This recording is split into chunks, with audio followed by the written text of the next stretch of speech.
You have a series of small bones right here, known as the carpals. Then you have slightly longer bones called the metacarpals. Then all your smaller bones here that sit outside of the palm are called your phalanges. Now your fingers, or the phalanges, are going to be the main driver of the stick for this drum technique. The previous video, we were using our wrists and motion from the forearm to drive the stick.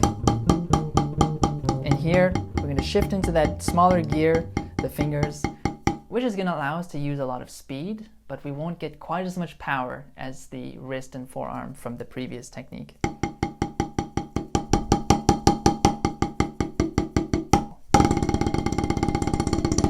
You can also use this technique in the different grips.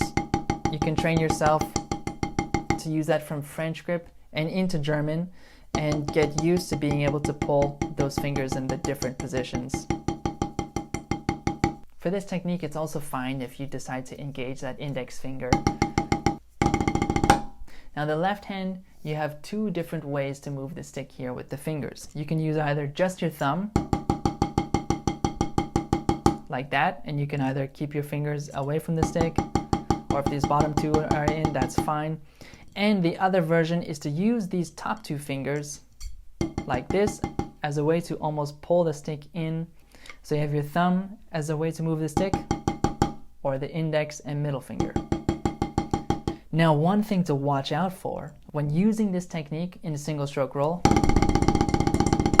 is for your left hand in traditional grip, you want to make sure these bottom two fingers are relaxed into your palm. I somehow developed a habit early on to pull these fingers up like this, up and away from my palm. And I learned a lesson, a valuable lesson in critique and also ego from Bruce Becker, who pointed that out to me. And if you watch the observational course, you'll get the full story behind that.